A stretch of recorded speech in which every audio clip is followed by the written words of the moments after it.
BNP নেতাকর্মীদের নামে অপপ্রচার বন্ধের আহ্বান জানিয়েছেন দলের ভারপ্রাপ্ত চেয়ারম্যান তারেক রহমান। দুপুরে যশোর জেলা বিএনপির দ্বিবার্ষিক সম্মেলনে ভার্চুয়ালি যুক্ত হয়ে এসব কথা বলেন তিনি। এ সময় তারেক রহমান আরও জানান, রাজনীতিতে গুণগত পরিবর্তন আনার কাজ শুরু করেছে বিএনপি। অপরাধ করলেই ব্যবস্থা নেওয়া হচ্ছে নেতাকর্মীদের বিরুদ্ধে। বিএনপির দল পুনর্গঠনের কাজ চলমান রয়েছে উল্লেখ করে তিনি বলেন, নির্বাচিত হয়ে ক্ষমতায় গেলে দেশে পুনর্গঠন হবে। রাষ্ট্র সংস্কারে বিএনপির দেয়া ৩১ দফা বাস্তবায়ন করা গেলেই দেশ ও মানুষের ভাগ্যে পরিবর্তন ঘটবে। সমাধান আসবে রাজনীতি, শিক্ষা, বেকারত্বের অবসান সহ সব ক্ষেত্রে। আমরা কোনো অন্যায়কারীকে প্রশ্রয় দিতে চাই না। আমাদের সামনে যদি কোনোভাবে কেউ উপস্থাপন করতে সক্ষম হয় অথবা প্রমাণিত হয় যে আমাদের কোনো সহকর্মী কোনো অন্যায় করেছে, যা সমাজের মানুষের কাছে এবং সামাজিকভাবে হোক, রাজনৈতিকভাবে হোক, যে কোনো দৃষ্টিকোণ থেকে হোক না কেন, যা গ্রহণযোগ্য নয়, তাকে আমরা সমর্থন দেই না, তার বিরুদ্ধে আমরা ব্যবস্থা গ্রহণ করি। স্বৈরশাসক শেখ হাসিনার পতনের পর দেশ পুনর্গঠনের এক বড় সুযোগ তৈরি হয়েছে বলে দাবি করেছেন বিএনপি মহাসচিব মির্জা ফখরুল ইসলাম আলমগীর। এই সুযোগ কাজে লাগাতে সবাইকে ঐক্যবদ্ধ থাকারও আহ্বান জানান তিনি। শনিবার জাতীয় প্রেসক্লাবের সাংবাদিক মাহফুজ উল্লাহর মরণোত্তর ২১ পদক প্রাপ্তি উপলক্ষে আয়োজিত অনুষ্ঠানে এসব কথা বলেন তিনি। মির্জা ফখরুল বলেন, সাংবাদিক মাহফুজুল্লাহ সবসময় গণতন্ত্রের পক্ষে কথা বলতেন। তার স্বপ্ন ছিল গণতান্ত্রিক, সুখী, সমৃদ্ধ বাংলাদেশ। তার স্বপ্ন এখনো পুরোপুরি বাস্তবায়ন হয়নি বলেও জানান বিএনপি মহাসচিব। অনুষ্ঠানে বক্তারা বলেন, ফ্যাসিবাদের বিরুদ্ধে দীর্ঘ লড়াইয়ের পূর্ণতা পায় ছাত্র জনতার আন্দোলনে। হাসিনার পতনের পর এখন দেশের মানুষ ভোটের অপেক্ষায় আছে। সুষ্ঠু ভোটের মাধ্যমে দেশে গণতন্ত্র পুরোপুরি প্রতিষ্ঠা পাবে বলেও আশাবাদ জানান বিএনপি নেতারা। আর কোনটাতেই সে শুধু যে ঐতিহাসিকভাবে লিখে গেছে তা নয়। আজকে অত্যন্ত আশাবাদী আমরা সবাই যে সেই ফ্যাসিবাদের পরিবর্তন হয়েছে, ফ্যাসিবাদ পালিয়ে গেছে এবং সেই আন্দোলনের মধ্যে দিয়ে পালিয়েছে। আজকে একটা আশার আলো সবাই আমরা দেখতে পাচ্ছি যে আবার নতুন করে বাংলাদেশকে আমরা গড়ে তুলব। রাজনৈতিক দলগুলোর নেতাকর্মীদের চাঁদাবাজি, দখলবাজি বন্ধের আহ্বান জানিয়েছেন জামায়াতের আমির ডাক্তার শফিকুর রহমান। সকালে লক্ষ্মীপুর আদর্শ সামাদ সরকারি উচ্চ বিদ্যালয়ের আয়োজিত সভায় এই আহ্বান জানান তিনি। বক্তব্যের শুরুতেই নতুন প্রজন্মের কাছে কৃতজ্ঞতা জানিয়েছে তিনি। বলেন, তরুণ প্রজন্ম বুকের তাজা রক্ত দিয়েছিল বলেই দেশ দ্বিতীয়বার স্বাধীন হয়েছে। নতুন প্রজন্মের জন্যই দেশ থেকে স্বৈরাচার পালিয়ে গেছে। এর আগে সমাবেশ ঘিরে সকাল থেকেই নেতাকর্মীরা খণ্ড খণ্ড মিছিল নিয়ে জড়ো হন সমাবেশ স্থলে। দীর্ঘ ২৮ বছর পর দলের কোনো আমির লক্ষ্মীপুরে সমাবেশে যোগ দেওয়ায় সমাবেশ নিয়ে উদ্দীপনা ছিল নেতাকর্মীদের।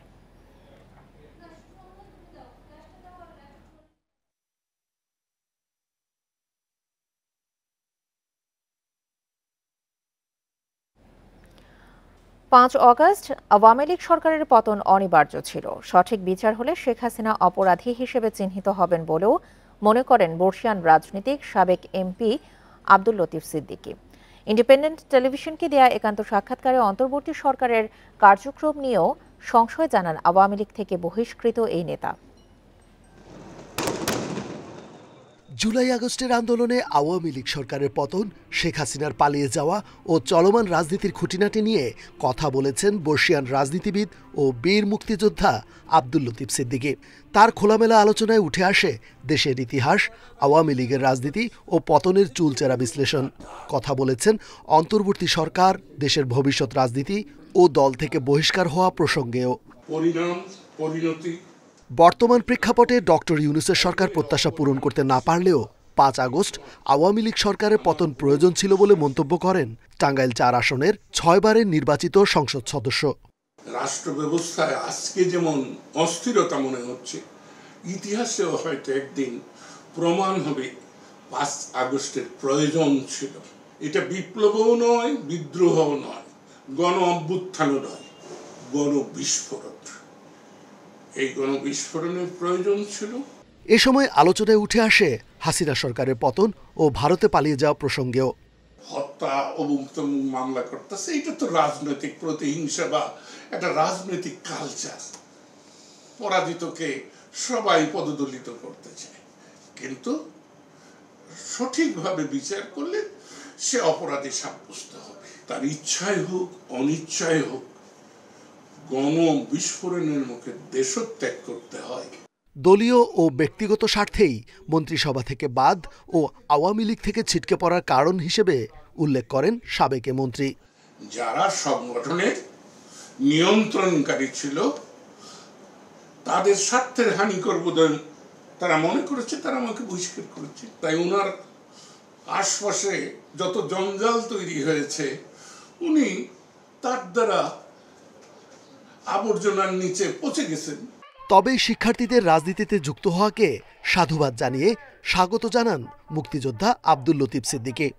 আমি আনন্দময় মানুষ, আমি আশাবাদী মানুষ। রেজওয়ানুল হক, ইন্ডিপেন্ডেন্ট নিউজ, ঢাকা।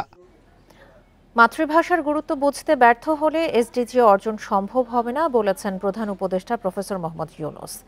শুক্রবার ফ্রান্সের প্যারিসে ইউনেস্কো সদর দপ্তরে আন্তর্জাতিক মাতৃভাষা দিবসের রজত জয়ন্তী অনুষ্ঠানে ভার্চুয়ালি যুক্ত হয়ে কথা বলেন তিনি।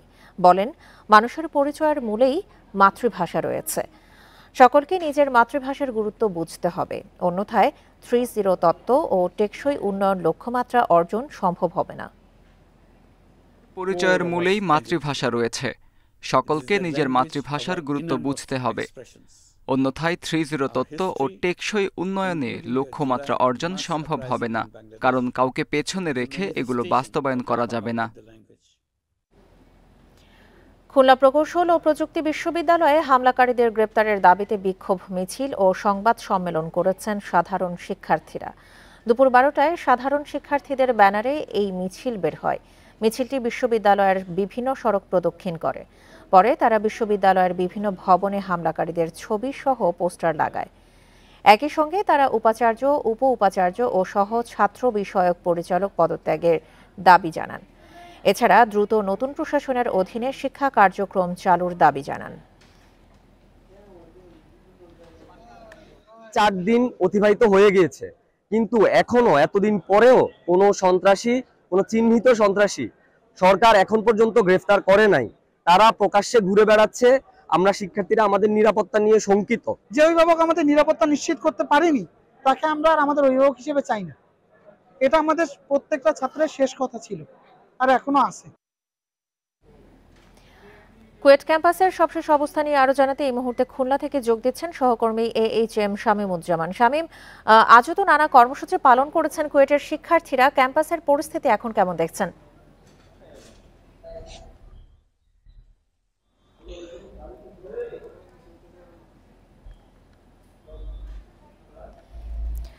দুঃখিত, আমাদের সংযোগটি বিচ্ছিন্ন হয়ে গেছে, পরবর্তীতে আবারও চেষ্টা করব। চলে যাচ্ছি পরের খবরে। দুদক কর্মকর্তাদের নাম ভাঙিয়ে প্রতারণায় নেমেছে একটি চক্র। এরই মধ্যে 3 জনকে গ্রেপ্তারও করেছে পুলিশ। আর দুদকের কাছে গত 6 মাসে অভিযোগ এসেছে 50টিরও বেশি। এই অবস্থায় দুর্নীতি মামলা থেকে রেহাই দেওয়ার নামে কেউ টাকা দাবি করলে প্রধান কার্যালয়ে যোগাযোগের পরামর্শ সংস্থাটির মহাপরিচালকের। আওয়ামী লীগ সরকারের পতনের পর দুর্নীতি দমন কমিশনের কার্যক্রমের গতি বেড়ে যায়। পতিত সরকার ও তাদের দোসর মিলিয়ে 5 শতাধিক দুর্নীতির অভিযোগ নিয়ে কাজ শুরু করে সংস্থাটি। এরই মধ্যে দায়ের হয় 2 শতাধিক মামলা। দুদকের তৎপরতার সাথে সাথে সংস্থাটির নাম ভাঙিয়ে প্রতারণায় সক্রিয় হয়ে ওঠে কয়েকটি চক্র। বিশেষ করে রংপুরের পীরগঞ্জ ও মাদারীপুরের পুরনো প্রতারক চক্র আবার মাথাচাড়া দিয়ে উঠেছে।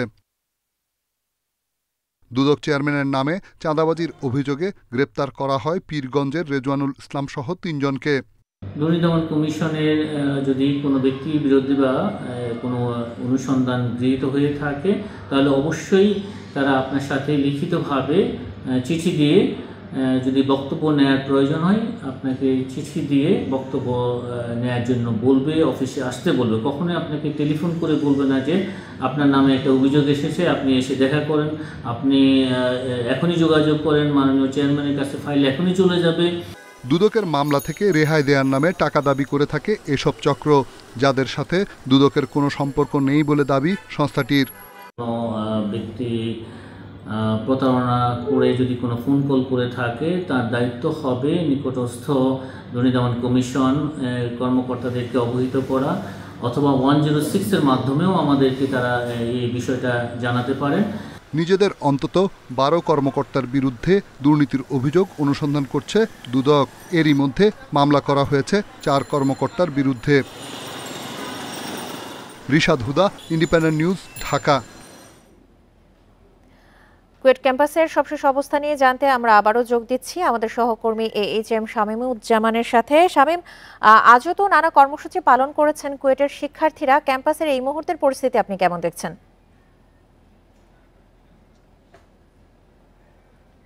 এই মুহূর্তে কিন্তু আসলে ছাত্রদের কোনো কর্মসূচি নেই, তবে সকাল দুপুর 12টার পরে কিন্তু শিক্ষার্থীরা এখানে বিক্ষোভ মিছিল করেছিল। বিক্ষোভ মিছিলের পর প্রেস ব্রিফিং এবং প্রেস ব্রিফিংয়ের পর গত মঙ্গলবার ছাত্রদের উপরে হামলাকারীদের ছবি টানিয়েছে বিভিন্ন ভবনগুলোতে। কারা হামলা করেছে তাদের ছবি টানিয়েছে। এরপর তার আগে যে প্রেস ব্রিফিং করেছে, প্রেস ব্রিফিংয়ে কিন্তু ছাত্ররা ঘটনার সাথে জড়িতদের গ্রেপ্তারের দাবি জানিয়েছে এবং ভিসি, প্রভিসি এবং ছাত্র বিষয়ক যে পরিচালক তার পদত্যাগ দাবি করেছে। এর পাশাপাশি গত 5 দিনেও রাষ্ট্রের সর্বোচ্চ দায়িত্বশীল পর্যায় থেকে আহত শিক্ষার্থীদের সাথে যোগাযোগ না করায় কিন্তু শিক্ষার্থীরা ক্ষোভ প্রকাশ করেছেন। তারা যেটা বলছেন যে কুয়েটের মতো একটা শিক্ষা প্রতিষ্ঠানের ছাত্ররা হামলার শিকার হওয়ার পরেও কিন্তু দায়িত্বশীল যারা আছেন তারা এখনো পর্যন্ত তাদের সাথে কোনো প্রকার যোগাযোগ করেননি।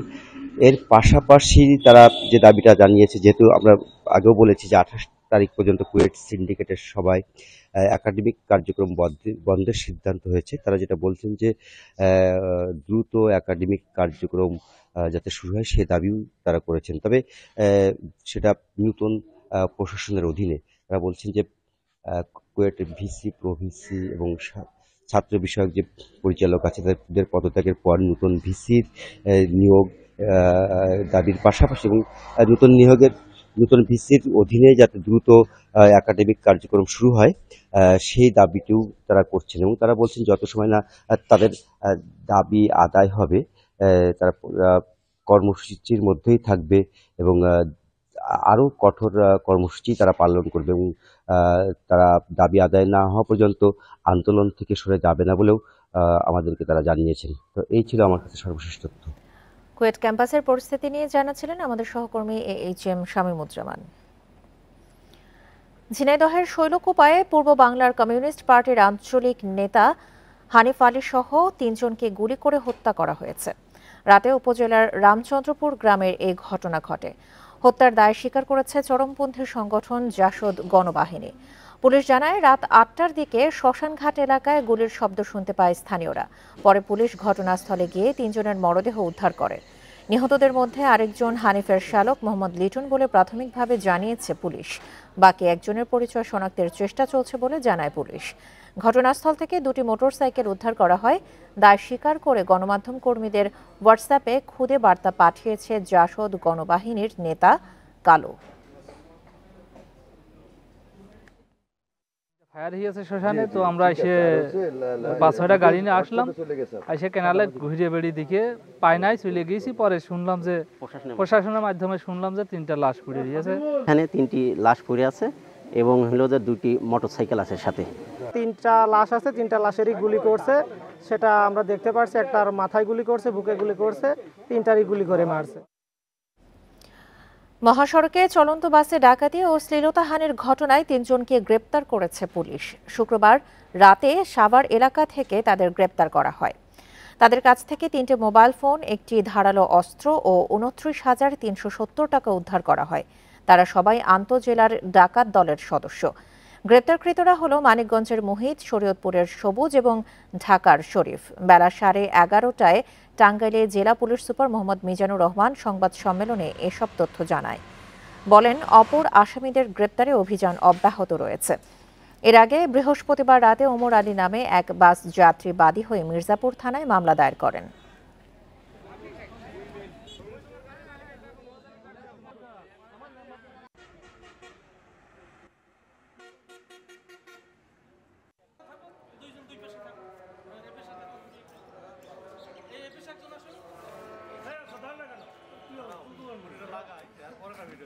মহাসড়ক বাস ডাকাতির 3 জন সক্রিয় সদস্য মুহিত, সবুজ এবং শরীফুজ্জামানকে আমরা গ্রেপ্তার করতে সক্ষম হয়েছি। এই ঘটনায় তারা প্রাথমিকভাবে স্বীকার করেছে এবং এই ঘটনার সাথে আরো কয়েকজন তাদের সাথে ছিল। আমরা সেই বিষয়গুলো নিয়ে তদন্ত করছি এবং আশা করছি খুব শিগগিরই।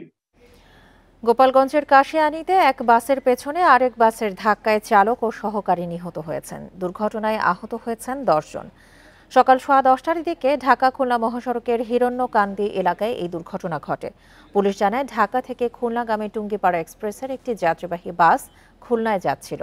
হিরণ্যকান্দি এলাকায় পৌঁছালে সাম্পান রেস্টুরেন্টের মধ্যে ঢোকার সময় সোহান পরিবহনের একটি বাস পেছন থেকে ধাক্কা দেয়। এ সময় টুঙ্গিপাড়া এক্সপ্রেসের বাসটি নিয়ন্ত্রণ হারিয়ে গাছের সঙ্গে ধাক্কা লাগে। আহতদের উদ্ধার করে কাশিয়ানী উপজেলা স্বাস্থ্য কমপ্লেক্সে নেওয়া হলে চালক মন্টু শেখ ও সুপারভাইজার আরিফ হোসেনকে মৃত ঘোষণা করেন চিকিৎসকরা। ময়মনসিংহের ভালুকা গফরগাঁও সড়কে ট্রাক সিএনজি সংঘর্ষে সিএনজি চালক নিহত, আহত হয়েছেন 4 জন।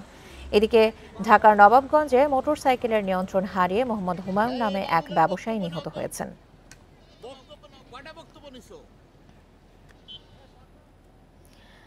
খিলগাঁওয়ে আগুনে পুড়ে ছাই 15টি ওয়ার্কশপ, পুড়েছে 16টি গাড়ি, 7টি মোটরসাইকেলও। এতে কয়েক কোটি টাকার ক্ষতির দাবি ওয়ার্কশপ মালিকদের। পাশাপাশি তাদের অভিযোগ, ফায়ার সার্ভিসের ব্যর্থতায় নিঃস্ব হয়েছেন তারা। চেয়েছেন সরকারি সহায়তাও। সারি ধরে পড়ে আছে আগুনে পোড়া গাড়ি, এর সঙ্গে পুড়েছে কিছু মানুষের স্বপ্ন। সেই ধ্বংসস্তূপেই এখন হাতড়ে বেড়াচ্ছেন তারা। শুক্রবার মালিক সমিতির বনভোজনে গিয়েছিলেন খিলগাঁওয়ের 15টি ওয়ার্কশপের মালিক কর্মচারীরা। বন্ধ থাকা অবস্থায় একে একে পুড়েছে সড়কের পাশ থেকে লাগা আগুনে। ওয়ার্কশপ মালিকদের অভিযোগ, আগুনের খবরে ঘটনাস্থলে এসেও দেরিতে কাজ শুরু করেছে ফায়ার সার্ভিস। সে কারণেই বেড়েছে ক্ষয়ক্ষতি। এরা পানি যেদিকে আগুন লাগছে ওইখানে পানি মারেনি, এটা তো কাজই করেনি কোনো। এক গাড়ি এসে দাঁড়াইছে, তাদের পুরো গলতিটা ফায়ার সার্ভিসের। গ্যারেজে গাড়ি ছিল একটা প্রাডো, একটা একজিও, একটা এলিয়ন, একটা নোয়া, একটা পিক আপ। এই গাড়িগুলো আমার গ্যারেজে ছিল। কর্মচারী কাজ করে নেই, কোনো স্টাফ কাজ করে নেই, তাহলে আগুনটা লাগছে ওই কোনায়, ওই কোনার থেকে এইভাবে ছড়াই গেল কিভাবে, এটা তো আমরা দেখি নাই ভাই। এখানে থাকা বেশিরভাগই ছিল ব্যক্তিগত গাড়ি, আনা হয়েছিল মেরামতের জন্য। 16টি গাড়ির এক একটির দাম 10 থেকে 30 লাখ টাকা পর্যন্ত। এছাড়া পুড়েছে 7টি মোটরসাইকেলও। ওনাদের গাড়িগুলো আগে দেখবে, দেখার পরে ওনারা আমাদের সাথে বসবে, বসার পরে আমরা তো এদিকে ক্ষতিপূরণ দিতে পারবো না। হ্যাঁ, তা আমাদের সরকার থেকে যদি কিছু সাহায্য করে অথবা কোনো নেতাকর্মী যদি আমাদের কিছু সাহায্য করে, তাহলে আমরা ক্ষতিপূরণ মনে করেন ওরা চাহিদা করলে তখন আমরা ওদের সাথে বসাই দিতে পারবো। বর্তমান বাজার মূল্য গাড়ির দাম আছে 10 লাখ টাকা এটা। আর এখন আপাতত তো কিছু করেন না, আর সব মালিক তো হেরাও দেউলিয়া, এগোর উপরে তো পেশায় দিয়ে আমার লাভ নেই। 22 থেকে 23 লাখ টাকা আছে বিক্রি গাড়ি। তো আমরা তো সরকারের ট্যাক্স দিই, অবশ্যই সরকারের বিবেচনা করতে হইব। গাড়ির প্রত্যেকটা গাড়ির ট্যাক্সে আওতাভুক্ত। খিলগাঁওয়ের পর আগুনে নিঃস্ব করাইল বস্তির প্রায় 150 পরিবার। খোলা আকাশের নিচে রাত কাটলেও কোনো সরকারি সহায়তা না পাওয়ার অভিযোগ তাদের। Adilur Rahman, independent news, Dhaka. রাজধানীর করাইল বস্তিতেও আগুনে পুড়েছে 100-র বেশি ঘর। তবে শুক্রবার রাতে লাগা সেই আগুনে ঘটেনি প্রাণহানি। বস্তিবাসীর দাবি, গ্যাস সিলিন্ডার থেকেই সেই আগুনের সূত্রপাত।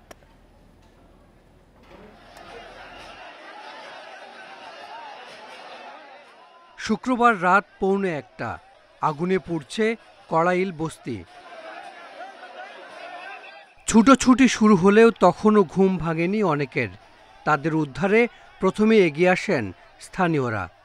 এর 10 মিনিটের মাথায় সেখানে আসে ফায়ার সার্ভিস। পরে ঘণ্টাখানেকের চেষ্টায় আগুন নিয়ন্ত্রণে আনে 8টি ইউনিট। ক্ষয়ক্ষতি এবং কারণ সম্পর্কে আমরা অগ্নি নির্বাপনের পরে তদন্ত করে আমরা বলতে পারবো। আর যেটা আহত নিহতর কথা বলেছেন, এখানে এ পর্যন্ত কোনো আহত নিহত হয়েছে এমন কোনো তথ্য আমাদের কাছে নাই, এবং কোনো লোক মিসিং আছে এমন তথ্যও আপাতত আমাদের কাছে নেই। তবে এর আগেই সাজানো সংসার পুড়ে ছাই শাহনাজ বেগমের। ঘরের পাশের দোকানেও হয়েছে বড় আর্থিক ক্ষতি। তার মতোই অবস্থা অন্তত 100 পরিবারের। এখন ধ্বংসস্তূপেই স্বপ্ন খুঁজছেন তারা।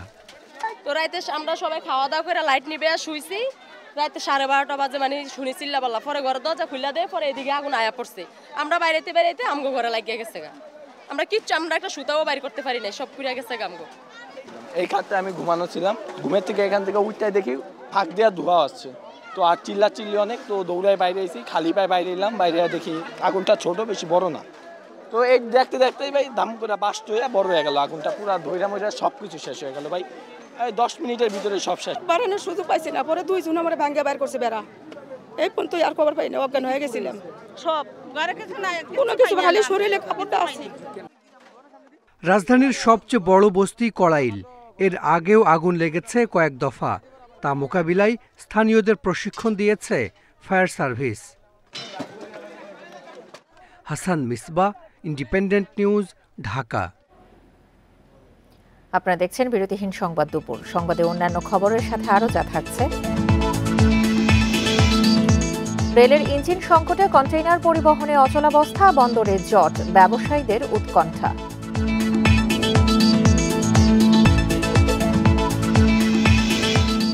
চায়ের উৎপাদন কমেছে 1 কোটি কেজি। 2 মাস এনটিসির চা বাগান বন্ধ ও রোগবালাই অন্যতম কারণ।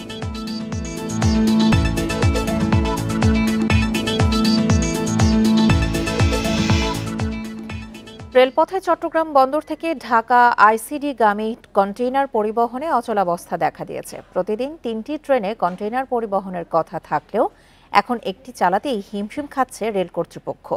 এতে বন্দরে কন্টেইনার জট ও পণ্য নিয়ে বিপাকে আমদানি রপ্তানিকারকরা। স্বাভাবিক সময়ে দিনে 160 কন্টেইনার রেলপথে চট্টগ্রাম বন্দর থেকে কমলাপুর আইসিডিতে পরিবহন করে রেল বিভাগ। গত কয়েক সপ্তাহে তা নেমেছে 50 থেকে 60টিতে। এতে বন্দরের সিজিপি ইয়ার্ড এবং ট্রানজিট পয়েন্টে তৈরি হচ্ছে কন্টেইনার জট। আইসিডিগামী ইয়ার্ডে 876 কন্টেইনার রাখার সুযোগ থাকলেও জমেছে 1,500-এর বেশি। রেল বিভাগ বলছে ওয়াগন ট্রেন প্রস্তুত থাকলেও ইঞ্জিন পাওয়া যাচ্ছে না, তাই সময় মেনে কন্টেইনার ট্রেন ছাড়তে পারছে না তারা। আমরা পর্যাপ্ত ইঞ্জিন পাওয়ার বা যেটা আমার এখান থেকে ঢাকা কন্টেইনার নিয়ে যাবে, রংপুর, দিনাজপুর, সৈয়দপুর যাবে, ওই বড় পাওয়ারগুলো আমাদের একটু ক্রাইসিস হয়ে গেছে, যার জন্য এই প্রতিনিয়ত আমরা শিডিউলটা রক্ষা করতে পারতেছি না। 2 সপ্তাহ পণ্য ভর্তি কন্টেইনার আটকে থাকায় চিন্তিত ব্যবসায়ী ও বন্দর ব্যবহারকারীরা। একটা ফুল কন্টেইনারের যে স্টোরেজ কস্ট সেটা আমাদেরকে বিল করে দেওয়া হয়, সেই বিলটা আবার আমাদেরকে কনসাইনি থেকে রিকভার করতে গেলে আমরা বিভিন্ন ধরনের ঝামেলার মধ্যে পড়ি। প্লাস আবার দেখা যাচ্ছে যে এই কন্টেইনারগুলো স্টাক আপ হয়ে থাকে, যেগুলো আমরা রিইউজ করতে পারছি না। Country moves with the Chittagong port, এটা চট্টগ্রাম বন্দরের বাইরেও কিন্তু লেখা আছে, কান্ট্রি মুভস উইথ আস। সুতরাং এই যে country moves with the Chittagong port করতে হলে আপনাকে চট্টগ্রাম বন্দরকে সক্ষমতা বাড়াতে হবে, আধুনিক করতে হবে, অটোমেশনে যেতে হবে। সংশ্লিষ্টরা বলছেন, সেচ মৌসুমের আগে দেশের বিভিন্ন এলাকায় তেলের ওয়াগন পরিবহনেও ঠিকমতো ইঞ্জিন বরাদ্দ দিতে পারছে না রেল বিভাগ। অনুপম শীল, ইন্ডিপেন্ডেন্ট নিউজ, চট্টগ্রাম। সারা দেশে চায়ের উৎপাদন কমেছে 10 মিলিয়ন কেজি। সংশ্লিষ্টরা বলছেন, শ্রমিক আন্দোলনে 2 মাস এনটিসির চা বাগান বন্ধ ও রোগবালাই অন্যতম কারণ। তবে উৎপাদন কম হলেও বাজারে চায়ের সংকট হবে না বলে মনে করেন বাগান মালিক ও বোর্ড কর্মকর্তারা। দেশের 169টি চা বাগানের মধ্যে সিলেট বিভাগেই আছে 153টি। কিন্তু নানা সংকটে এবার চায়ের উৎপাদন লক্ষ্যমাত্রা পূরণ হয়নি। চায়ের উৎপাদন কমেছে 10 মিলিয়ন কেজি। চায়ের দাম কম থাকায় লোকসানে পড়ে বাগান মালিকরা আগ্রহ হারাচ্ছেন, আর এই সুযোগে বাজার দখল করছে চোরাই পথে আসা ভারতীয় চা। পর্যায়ক্রমে বৃষ্টি, অনাবৃষ্টি, অতিরিক্ত বৃষ্টি, বৈরী আবহাওয়া এবং ওই যে রোগবালাইয়ের কারণে চায়ের শিল্পটার আমরা সিজনে পাতা উঠাইতে পাই নাই, বিভিন্ন কারণে দোষ নেমে গেছে। বাগান মালিকরা বলছেন, রপ্তানির সুযোগ না থাকায় মিলছে না চায়ের ন্যায্য দাম। বিদ্যুৎ, গ্যাস সংকট ও উচ্চ ব্যাংক সুদ হারের কারণেও পেছাচ্ছে এই খাত। প্রায় 9-10 মিলিয়ন চা এক্সেস হচ্ছে। এটা যদি আমরা এক্সপোর্ট করতে না পারি তাইলে আমরা আরও পিছাই যাব। যে কোনো মূল্যে এটা এক্সপোর্টের ব্যবস্থা করতে হবে। চা বোর্ডের কর্মকর্তারা বলছেন, গত বছরের তুলনায় এবার উৎপাদন কমলে বড় সংকট হবে না। কৃষি পণ্য হিসেবে বিবেচনা করা হয় তাহলে আমরা মনে করেন লো রেটে লো রেট অফ ইন্টারেস্টে আমরা লোন পাই। এর জন্য আমাদের দিক থেকে আমরা 100% চেষ্টা করছি। আমরা ইতিমধ্যে মন্ত্রণালয়ে চিঠি দিয়েছি। বিনিয়োগ বৃদ্ধি, কারখানার উন্নয়ন ও সরকারি সহায়তা পেলে অর্থনীতিতে বড় ভূমিকা রাখতে পারবে দেশের চা শিল্প। Independent news. মরিচের বাজার দর না থাকায় বগুড়ায় ভুট্টা ও অন্যান্য ফসল আবাদে আগ্রহ বেড়েছে কৃষকদের। তবে অন্যান্য বছরের তুলনায় এবছর মরিচের ফলন ভালো হওয়ায় লক্ষ্যমাত্রার ওপর বিরূপ প্রভাব পড়েনি বলে দাবি কৃষি বিভাগের কর্মকর্তাদের। ভালো মানের মরিচ উৎপাদনে বগুড়ার চরাঞ্চলের খ্যাতি রয়েছে, তবে দিন দিন কমছে এর আবাদ।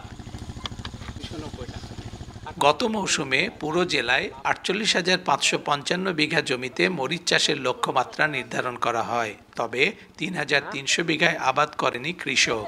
চলতি মৌসুমে লক্ষ্যের চেয়ে আরও কমেছে এটি। প্রায় 47,808 বিঘায় মরিচ চাষের কথা থাকলেও কমপক্ষে 4,000 বিঘায় চাষ হয়নি। মরিচের চেয়ে ভুট্টা ও অন্য ফসলে আগ্রহী কৃষক বলছেন খরচের তুলনায় দাম কম পাওয়াই এর কারণ। সবাই মরিচ লাগাইছে, আমি লাগছি ভুট্টা না খরচ না কম হয়, লাভও বেশি হয়। আমরা মরিচ করে তো লাভবান হতে পারিনি, দাম কম, 20 টাকা কেজি বিক্রি করি, এই জন্য আমরা এই মরিচ বাদ দিয়ে ভুট্টা করতেছি। এবছর ফলনের লক্ষ্যমাত্রা 4,70,000 মন। আবাদি জমির পরিমাণ কম হলেও ফলন ভালো হয়, লক্ষ্য পূরণের সমস্যা হবে না বলছেন কৃষি কর্মকর্তারা।